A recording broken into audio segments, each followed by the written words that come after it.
siamo qui a Romix 2025 con Jason Shiga per fargli qualche domanda. I'm a physicist, so I'm really fascinated with the fact that you started out as a mathematician. And the question is, what is the connection between mathematics and your comics? I think comics as a medium is interesting in that it incorporates many different fields. I know people who came to comics from architecture. I know people who came to comics from acting. It's not just about illustration and writing. Personally, I came to comics from puzzles, games, mathematics. That was my primary interest. And it's one of, like I said, it's one of these fields where it incorporates many different art forms, many different mediums, and subject matters. As for the specifics, I would say my interactive comics incorporate more mathematics than my more straightforward stories like Demon.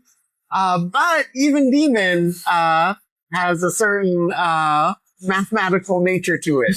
I think of Demon almost like a non-Euclidean geometry where it's the world we live in, but just one thing has been changed, which leads to a completely different geometry in this world. Okay, thanks. So the next question is kind of related because I wanted to ask you how you build your stories from the concept to the script. So each project is a little different.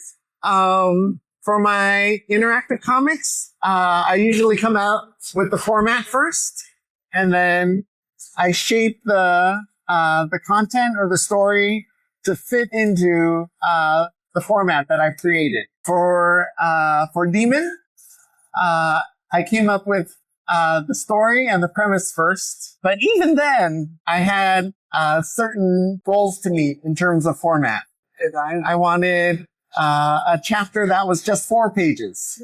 I wanted a chapter that was that had no images.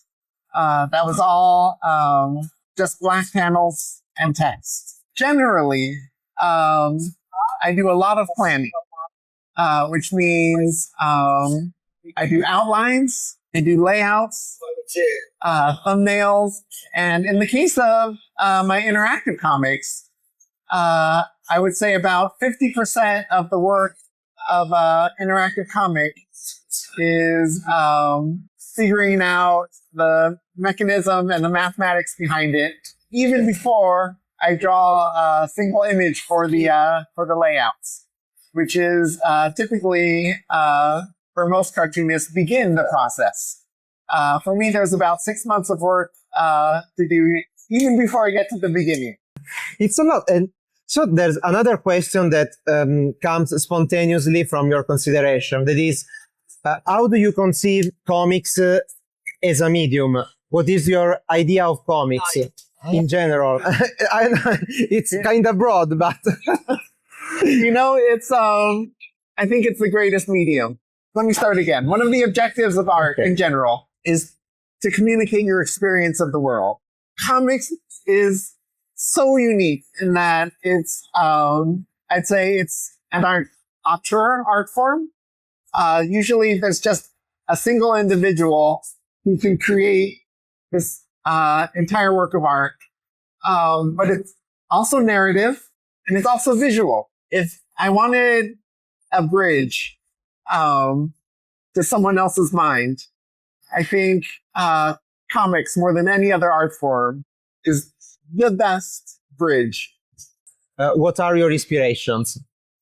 Oh, I have so many, but I love movies. I love video games. I love puzzles,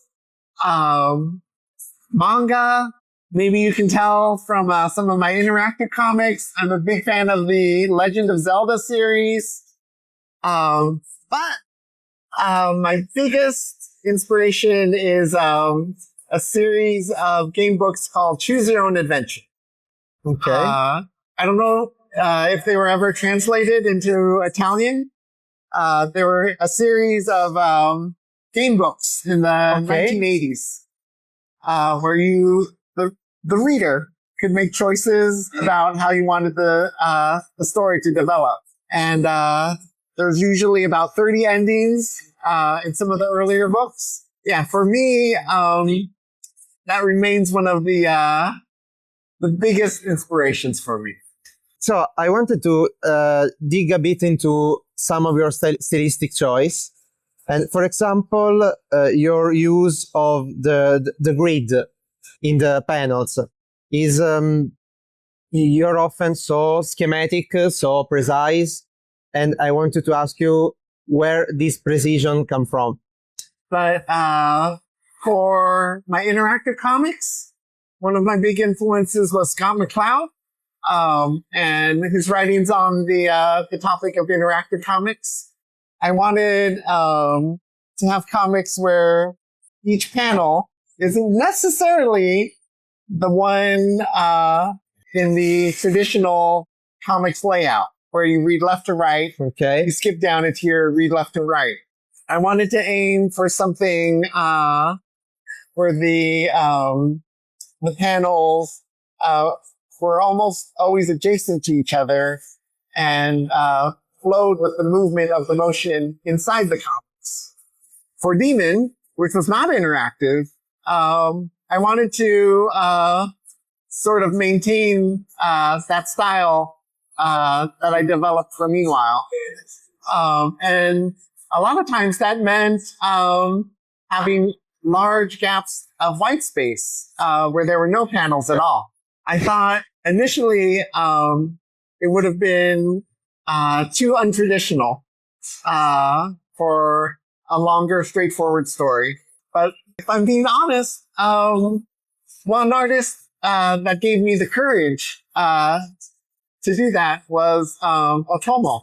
You typically think of his work as very constrained, but if you read his some of his earlier works like Domu, you'll find very untraditional layouts where giant gaps of white space in between adjacent panels, just to give the reader a sense of eeriness or an unsettling feeling. Continuing on Demon, okay. The main question is how Demon born? So why did you decide to create a project that is so different from your other works or from other comics in general? So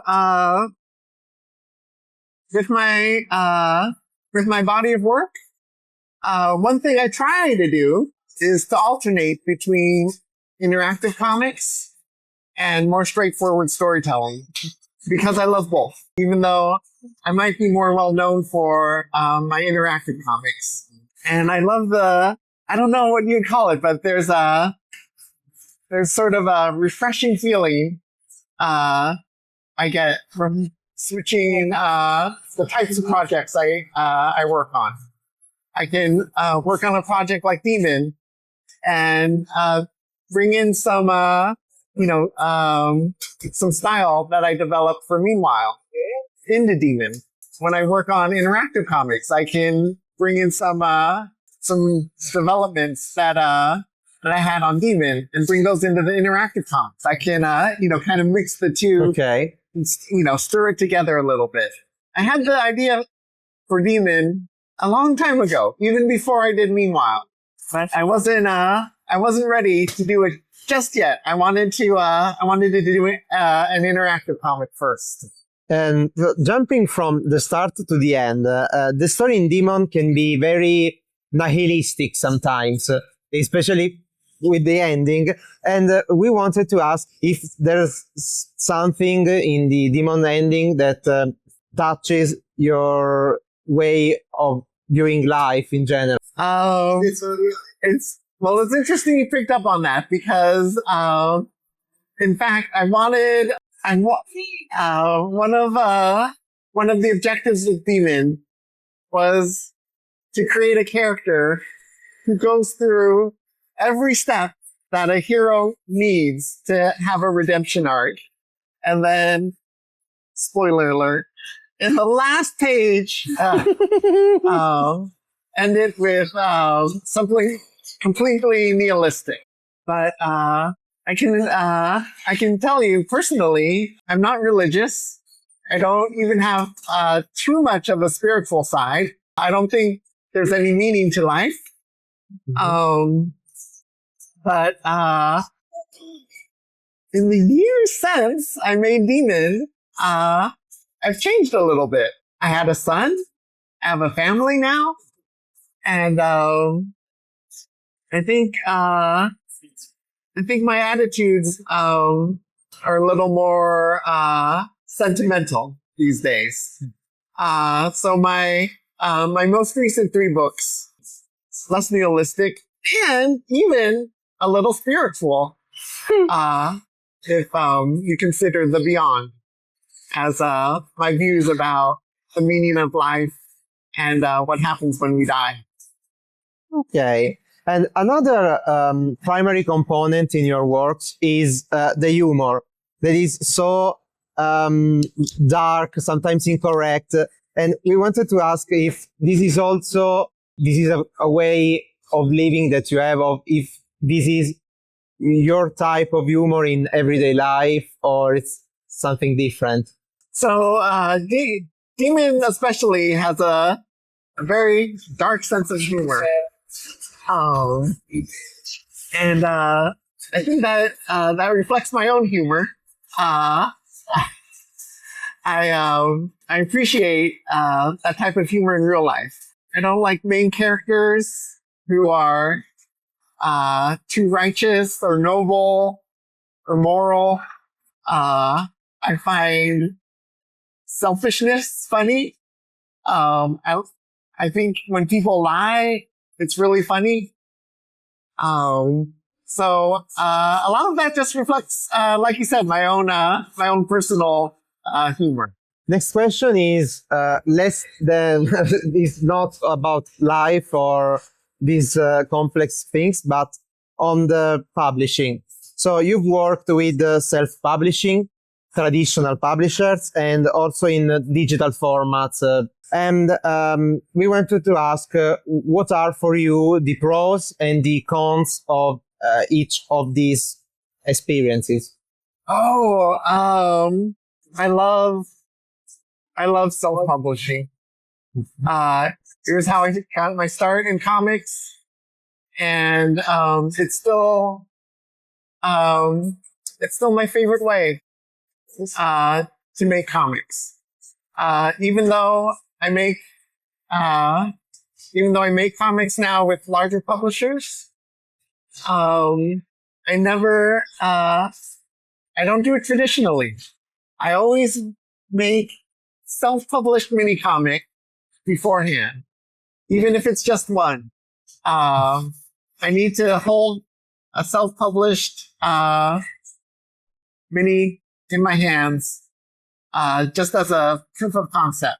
So of all the publishing formats you mentioned, I have a really special place in my heart for self-publishing. But, I realize these days, for cartoonists starting out, web comics or online comics would probably be the way to go. Instagram, I think, is popular. And you can get a really large audience that way, in a way that was, very difficult with self-publishing and mini comics, then, and especially now.